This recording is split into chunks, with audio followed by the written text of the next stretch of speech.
Welcome to the deep dive. Our mission, as always, is to really cut through the noise, get you the insights you need from the latest research. And today, we're diving into, well, a pretty complex area. Yeah. Behavioral health among college men. Yeah, specifically looking at this trio of issues: sexual aggression, risky sexual behavior, and heavy drinking. Right. And they often get looked at separately, don't they? Yeah. But the source material we're exploring today, it's based on a really big study, over 1,000 college men. Okay. It suggests there's this single cognitive distortion linking them all, a kind of mental blind spot. A blind spot. Okay, that sounds intriguing. And you're saying there might be a way to address all three at once. That's the promise, yeah. We want to unpack that mechanism for you today and look at a, well, potentially quite efficient solution. Ambitious. Okay, so before we get to the mechanism, let's define the key protective thing the researchers were looking at. What's the harm reduction factor here? Good place to start is protective behavioral strategies, PBS for short. PBS. Yeah. These are basically concrete steps, things you actually do or think to lower the risk of something bad happening. So, like what in these contexts? Well, for drinking, it might be, deciding beforehand, I'm only having 3 drinks tonight. For sex, it could be actively checking for consent or always using a condom. Got it. Specific actions, measurable caution. Exactly. And the general idea is, well, the guys reporting problems in these areas, they're using these PBS less often. Right. That's the baseline finding, yes. Yeah. Lower PBS use correlates with reporting these problems. But hang on, isn't that kind of obvious? If you're doing risky stuff, you're probably not taking many precautions. Is that the big news? That's a totally fair point. Yeah. But the correlation itself isn't the revelation.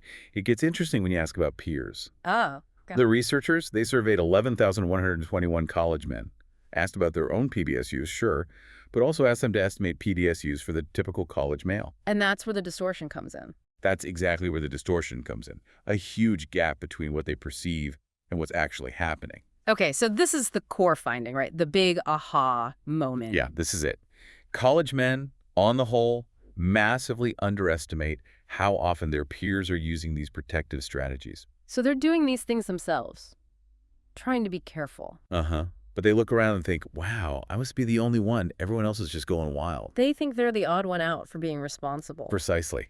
It creates this feeling of being a positive outlier, but it's based on a false premise. And the numbers, they really show how big this misperception is. Okay, lay them on us. Where is the gap biggest? The most dramatic difference was for PBS specific to sexual aggression. Things like what? Respecting boundaries? Checking consent actively? Yes, exactly. Yeah. Things like making sure partner is okay, backing off if things seem ambiguous, not pressuring someone. Men reported doing these things pretty often themselves. The average score was 4.47 out of 5. So high. Okay, often to always use for themselves. Right. But when asked about the typical college guy, Let me guess, much lower? way lower. Their perception dropped down to 3.34. Wow. And the difference there, the standardized effect size, this D-value, it was 1.32. Okay, hold on. A D-value of 1.32. For listeners who aren't, deep in stats, how big is that? Put that in context. It's huge. Yeah. Really huge. In social science, we usually consider a D-value of 0.8 to be a large effect. So 1.32 is? Enormous. It's not just a little blip. It's a fundamental, powerful psychological distortion. Yeah. A massive gap between what guys think their peers are doing ethically and what they're likely actually doing. So they believe the average guy operates with much less care, much less ethical consideration than is actually the reality. That's the finding. And it wasn't just for aggression. Similar patterns, maybe not quite that huge, but still really strong underestimations across the board. Like for risky sex, too. Yep. General risky sex strategies. Self-reported use was 3.79. Perceived peer use only 2.94. For using protection specifically, self 4.15, peer perception 3.35. And even heavy drinking, where you'd think there's more awareness. Even there, self-use of drinking PBS 3.41.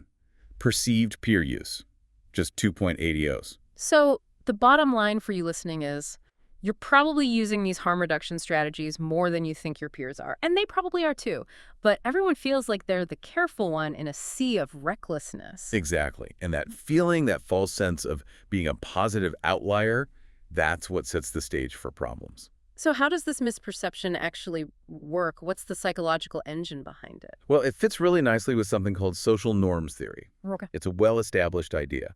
Basically, people tend to overestimate how common risky or negative behaviors are among their peers. Right. We hear that a lot with drinking. Everyone drinks heavily in college. Exactly. But critically, social norms theory also says people underestimate how common positive or protective behaviors are. Ah, so it's a double whammy. You think the bad stuff is more common than it is, and you think the good stuff is less common than it is. Precisely. And that combo is potent because it messes with your own behavioral choices. How so? What's the chain reaction? Well, the research suggests a few things follow from this misperception. First, if you think risky behavior is the norm, that everyone's doing it. You might feel more okay doing it yourself, like it's expected or socially okay. Yeah, exactly. It kind of normalizes it, reduces your own inhibitions, perhaps. It might even seem socially advantageous. Okay, that makes sense. What else? Second, the flip side. If you think being careful using PBS is not the norm, that it's unusual. You might feel awkward doing it, or worry about seeming, I don't know, uptight or weird. Right. So it actually decreases the chance you'll use those protective strategies yourself, even if you want to. You might abandon them to fit in with this perceived riskier norm. Wow. And there's a third point, too, about bystanders. Yes. And this is really crucial for, community safety. If you believe risky behavior is widely accepted by your peers, You're less likely to step in if you see something potentially harmful happening. much less likely. We'd worry about social blowback, right? You think, well, maybe this is just how guys act. Intervening will make me an outcast. Because you wrongly assume the group endorses the risky behavior. That's a chilling effect. Did the study actually link these perceptions to individual behavior? It did. They found a positive correlation between a guy's own reported use of PBS and what he perceived his peers were doing. So if you think your friends are being careful, you're more likely to be careful, too. Yeah. The correlations weren't massive. They were in the 0.21 to 0.34 range, which is considered modest. Okay. But they were consistently positive across all the domains. It shows that what you think is normal does seem to nudge your own behavior. Perceived norms matter. Okay, so this misperception is widespread. But does it affect everyone equally? What about the guys who are actually, reporting problems? Great question. And the study looked into that, creating subgroups. For instance, about 7.2% of the men reported engaging in sexually coercive or aggressive behavior. Okay, a relatively small but obviously important group. And then a much larger group, 44.4%, reported hazardous or harmful alcohol use. Whoa, nearly half. How did they define that? What's the threshold for hazardous drinking in this study? They used a standard screening tool, the IUTA questionnaire. Anyone scoring 8 or higher was classified in that hazardous harmful drinking group. Okay, so almost half the sample is drinking at a level considered risky.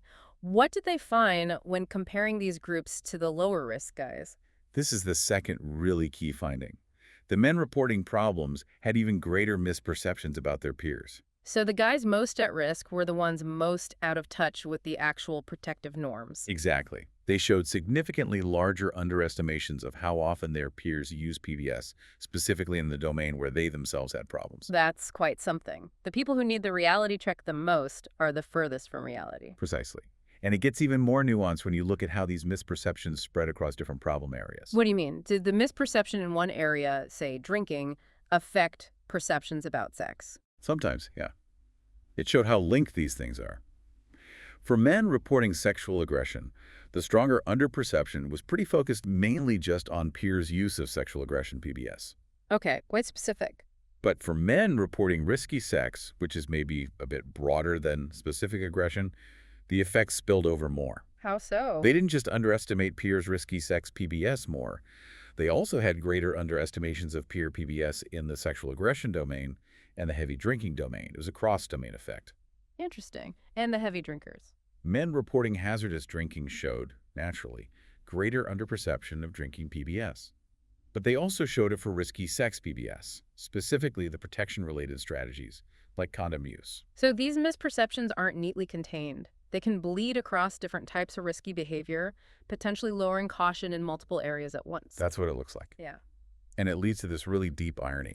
The guys who are objectively the negative outliers, the ones engaging in more harmful behavior, they often perceive themselves as being more careful or responsible than the typical guy. Because they so drastically underestimate how careful the typical guy actually is. Exactly. They might think, yeah, maybe I messed up, maybe I drank too much, but look at everyone else, they're way worse. So that misperception almost justifies their own behavior, at least in their own minds. It certainly seems to enhance the self-perceived justifiability.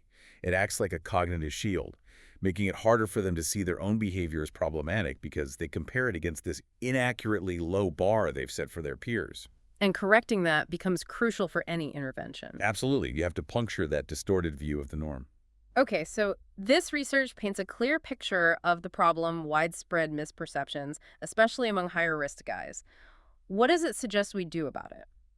Well, it provides a really strong foundation for using a specific intervention technique called personalized normative feedback, or PNF. PNF, I've heard of that, mostly in relation to alcohol interventions, right? Exactly. It's been used quite a bit and effectively for heavy drinking. The idea is simple. You show an individual how their own behavior compares to the actual norms of their peer group. So you directly correct their misperceptions with data. Precisely. Yeah. And what this study argues is that we should be using PNF not just for drinking, but applying it simultaneously across all three domains: drinking, risky sex, and sexual aggression. Which hasn't really been done much before for the sexual domains, using PBS norms? Not widely, no. This research provides the rationale. If the misperception mechanism is similar across domains, then the solution should work across them too. Okay, so imagine you give this simultaneous PNF. How would it land differently for, say, a low-risk guy versus a high-risk guy? Good question. For the low-risk men, the majority, remember, who are already using PBS, fairly often the feedback would be validating. It would show them, hey, you're actually not the weirdo. Your peers are way more like you than you thought. They're also trying to be careful. Okay, so it confirms they're part of the norm. Does that just make them feel good, or does it change behavior? It could reinforce their existing good behavior, maybe even nudge them to use PBS slightly more consistently. But the really big potential impact for low-risk men Is the bystander effect. Exactly.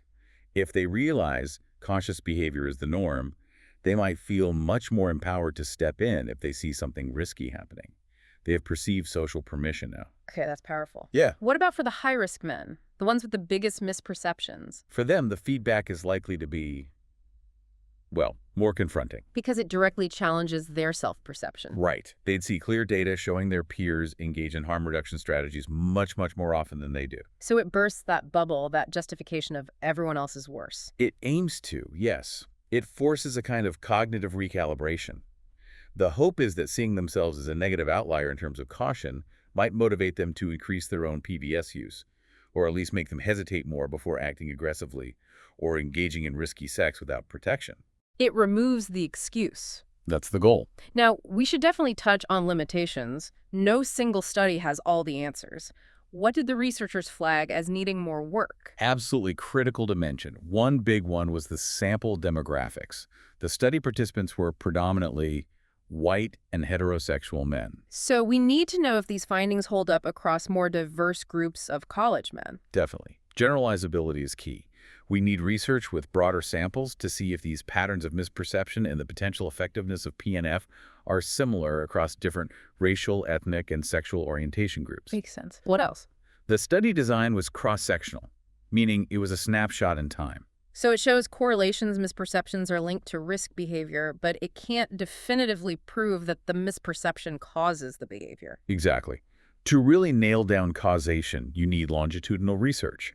You need to follow men over time, maybe give some PNF, and see if correcting their misperceptions actually predicts a decrease in future problems, like aggression or risky sex. That's the gold standard for proving an intervention works. It is. So, great groundwork here, but more research is definitely needed on those fronts.